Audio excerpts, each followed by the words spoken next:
you shouldn't do that because you can get hurt. So I'm kind of, I care about safety of my students, you know. Of course. So I want everybody to learn, have fun, but I also, if you're serious about fighting, understand what goes on behind the scenes, you know.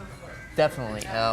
And you're not the only instructor at the school. Are there other instructors? I do have other instructors. I have my Muay Thai coach is actually teaching now. I have a Brazilian Jiu-Jitsu instructor. I have a couple of guys that, you know, help me through it, and, you know, I can't do it alone. So, you know, if I don't know something, I have no problem asking someone else and to come in and do something and help us out. And, you know, like I said, you got to push the ego aside. So I don't know everything, you know, and I'm still gonna learn and I'll continue to learn. So, yeah, I have Muay Thai going on right now. So. Yep, Joffred right there. And believe me, I take his class too. My God, especially he's a great instructor too, just like Michael. And I'll tell you, the regimens are just like, it's crazy sometimes. Yeah, especially, he's a big conditioning guy. So he's fighting, I think, August 17th in Manhattan. So yeah. Oh, he's fighting in Manhattan. Out there, support, yeah, definitely. Oh, awesome. And you know, that's good. You know, that's actually the day after my birthday and all that. Happy birthday. Thank you. And the guy you mentioned for Brazilian Jiu-Jitsu, Fernando Cabeça he's from Brazil. We go out to Brazil every year. We train out there with him. It's just a different world out there. You know, being in Brazil, training Brazilian Jiu-Jitsu is definitely awesome. Do you train, when you're in Brazil, is it like enclosed like this place, or is it more outdoors? It's indoors, it's hot, it's, you know, it's legit. Because it's tough stuff. It's not easy, you know. This is kind of easy. This is air conditioning, this is fun, you know. But it's different out there. And the guys are serious, you know. Yeah. A lot of people come in and want to play. Out there, they're serious about their sport, you know, so. And do they mention a lot about the Gracies down there, or? They are, you know, Gracies are the Gracies. You know, they are jiu-jitsu. So everywhere you go is a Gracie, pretty much. And if you're not a Gracie school, you learn from a Gracie school. So, you know, as far as that goes, the family is the family. Exactly. And they made the sport, so, you know, it's. Well, of course, they made it into what it is today in the States. And speaking of which, we're going to come back and we're going to talk a little bit about the UFC and the other pro circuits. And we're going to get his idea on what fighter he likes the most. I'll give you a hint. One of them is in a film coming out next month. We'll find out the answer after this break.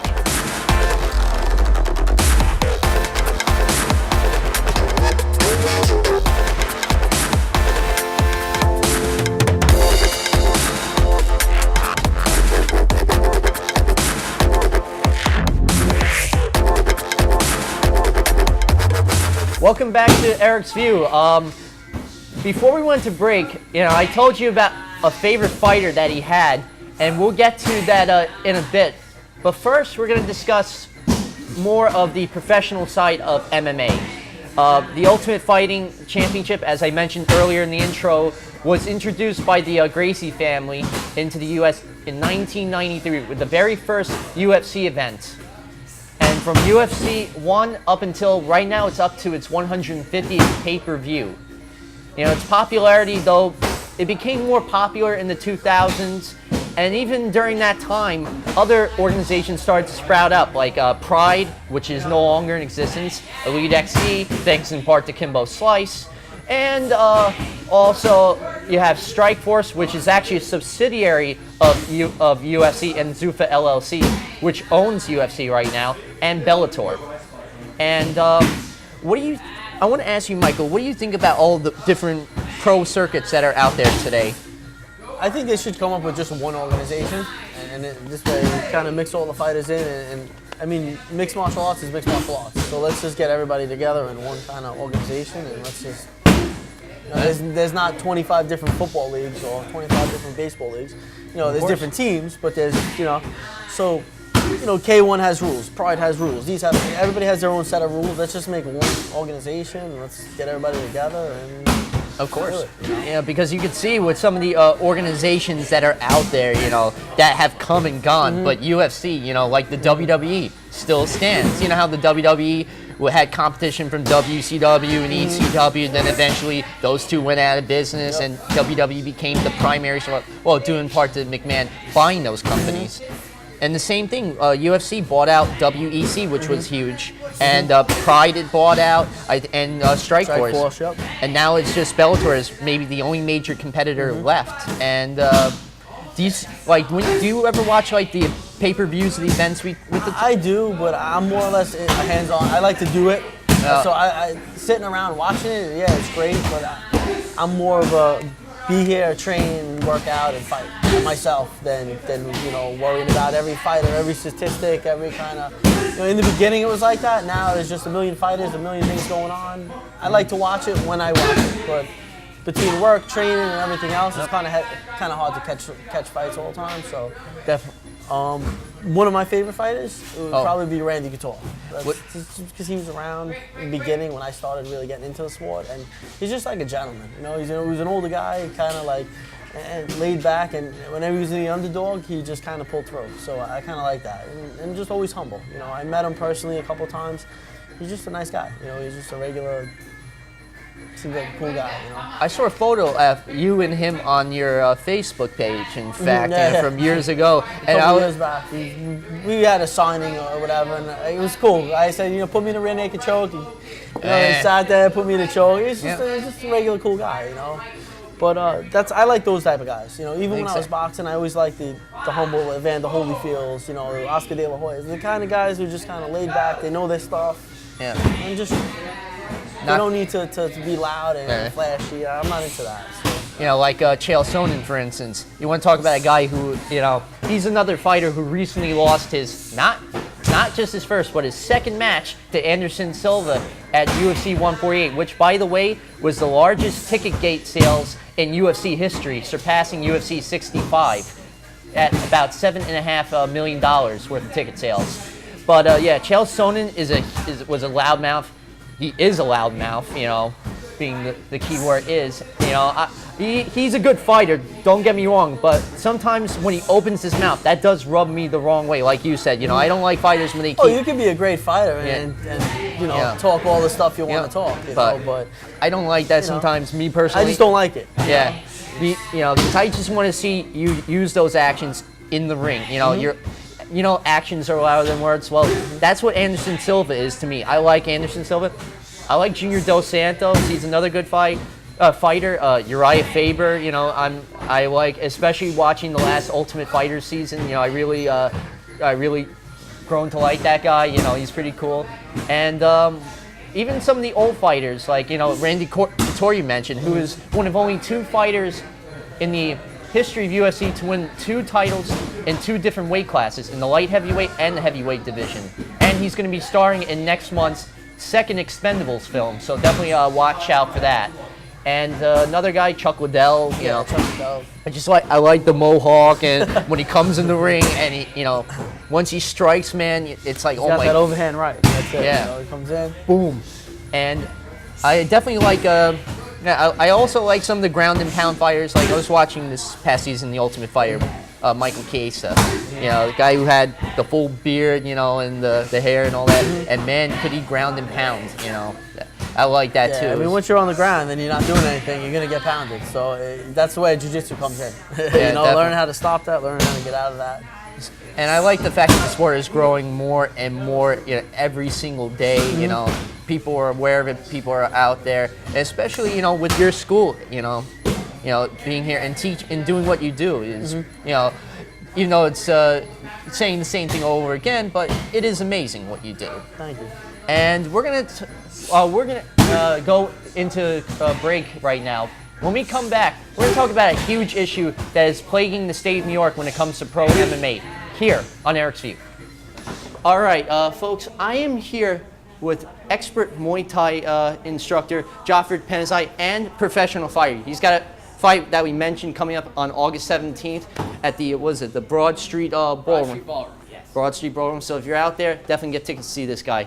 So, Jaffred, what are we going to do today? All right, we're just going to work on some very fundamental basics. As you see in MMA right now, the shift is going from the grappler to the striker. A lot of times before, in the beginning, we had the Gracies dominating with jiu-jitsu. However, that's all changing now. Everybody's on the same level playing field, when it's concerned to grappling. And now the highest level strikers have taken over when you look at your Anderson Silva, you look at your George St. Pierre. So what we're going to do is just show you some of the fundamentals that they use, and hopefully you'll have fun watching. Okay. All right, so the first thing we got to do, we got to set up the fundamental jab. Very basic, one of the most effective strikes. When you throw your jab, you step forward with your front leg and you extend that front hand, turning your wrist over, all the while keeping your right hand glued to your cheekbone. Ready? And pop it out. Bang, 1, good. Step forward, pop it out. Bang, 2, good. Pop it out. Bang, 3, 1 more. And boom, 4 right there. So now he's going to go into a 1-2. Now 1-2, you take 2 steps and then 2 extensions. 1, 2, extending out, long cross. So now let's go 1-2. Ready? And go. Good, and go. Nice. Go. Up, up. Just like that. One more and up. Hey, good. Now we're gonna add 1 round kick to this. So he's gonna pop out that jab, step out on a 45-degree angle, and hit that right round kick right on the thigh pad. Ready? And go. 1, bang, just like that, and go. Up. Hey, just like that. Go. Up. Hey, 1 more. Ready? Go. Up. Hey, and those are just some basic fundamental techniques that we use in class. Joffrey, thank you so much. Thank you very much, brother. And thank you, the audience, for watching this instructional video, and editorial of Muay Thai from our expert Muay Thai instructor, Joffrey Penazai. Remember that name on your lips, folks. And thank you so much. Thank you, brother.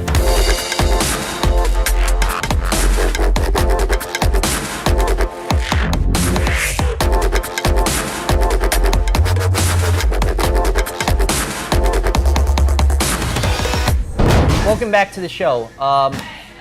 We're going to the final part of our interview with my very good friend Mike LaSalle, and the biggest issue that is concerning the state of New York.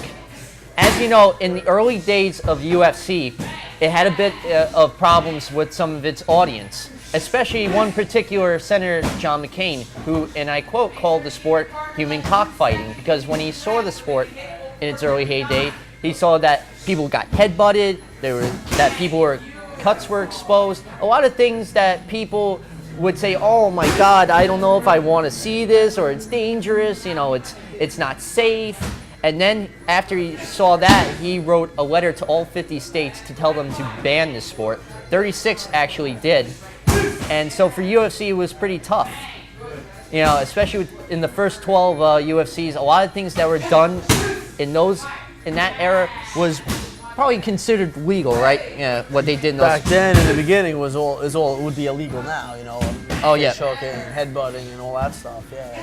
So. And what they did between UFCs 14 and 21 was they sort of little by little they chipped away at some of the issues that were plaguing UFC itself, because they weren't getting television time. People didn't want to. They had to go to videotapes, in fact, or put it on pay-per-view, but they didn't reach that large audience that they needed. So they got rid of fish hooking, like you mentioned. They got rid of a lot of.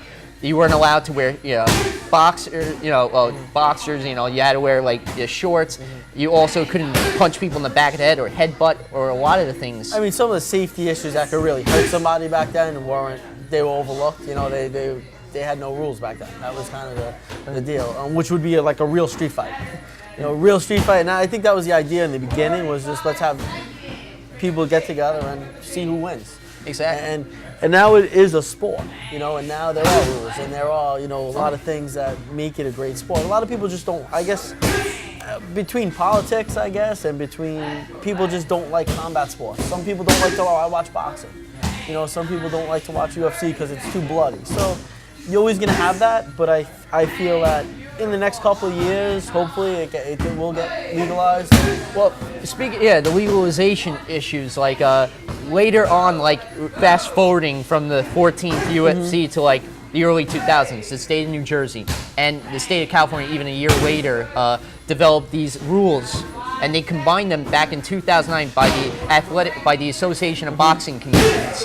And now you have the unified rules of mixed martial arts, which includes no fish hooking, no hitting in the head, and not only that, before you even are allowed to enter the octagon or six-sided ring, you have to have the required shorts. You have to have gloves that are 4 to 6 ounces with holes in them, for grappling purposes. You have to have a protective cup and a mouth guard at all times. If you do not have those things, you will not even be allowed in the ring at all. And also medical clearance, right? So you need to be checked by a doctor and stuff like that. So, I like I said, I feel like in the next couple of years, hopefully politics don't keep getting in the way, but I think it'll be legal in New York.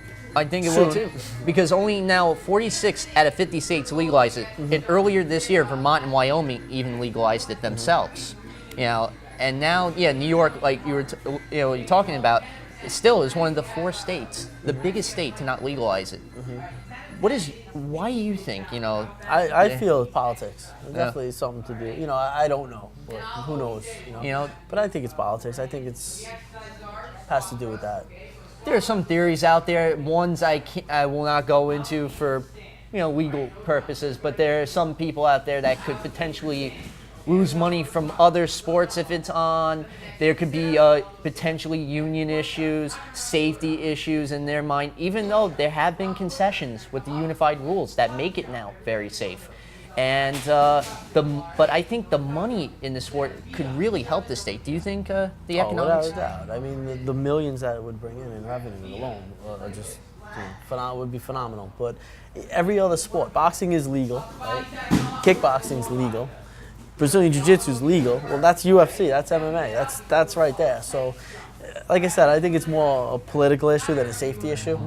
But I know there's one senator in New York that's for it, and there's one that's against it. I won't go into what party they belong to, but they made their cases on why there should be and there shouldn't be.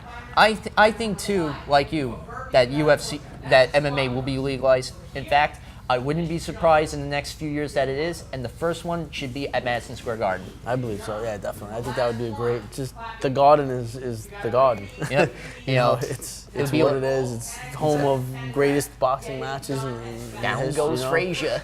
So yeah, I definitely think the Garden would be the place to have the first MMA. Yep. Definitely. Definitely. I would love to see even Cain Velasquez, Junior Dos Santos heavyweight title at the Garden. My God. Sold out. I'm in heaven, and the thing is, if I bought tickets, I would be like up in the nosebleed. Yeah. I would need a binocular just to see the octagon. Like, oh my God, he's giving a hook. Oh my God, the match is over in like 40 seconds. Good job, Junior. Nah, I hear you. Yeah, but I think it would be fun. I think New York shouldn't be hesitant. Because you were saying we were talking about the economic benefits. There was a study out there that the amount of money that it could bring in potentially 23 million, over 200 jobs. So it's not just safety and all that, but a good economic benefit to the state and good source of revenue. Yeah, I agree. I definitely agree with you. And I really am happy that I did this show with you. I appreciate you having me on your show, and anything I can do to try and help the sport, and I'm here for you. Well, thank you, and I want to thank you, the audience, for watching me on this show and listening to me and Michael talk about MMA and about the sport itself and about his life and everything that has to do with mixed martial arts. Thank you. I appreciate it. Thank you. So come back next month for another episode of Eric's View here on CTV. Until the referee rings the bell, until both your eyes start to swell, until the crowd goes home, what we gonna do, y'all? Give him hell, turn the hands, gonna live life till we're dead. Give me scars, give me pain, then they'll say of me, say of me, say of me. There goes the fighter, there goes the fighter. Here comes the fighter. That's what they say of me, say of me, say of me. This one's a fighter. And if I can last 30 rounds, there's no reason you should ever have your head down. 6'5", 220 pounds. Hailing from rock bottom, Loserville, nothing town. Textbook version of a kid going nowhere fast. And now I'm yelling, kiss my. It's gonna take a couple right hooks, a few left jabs,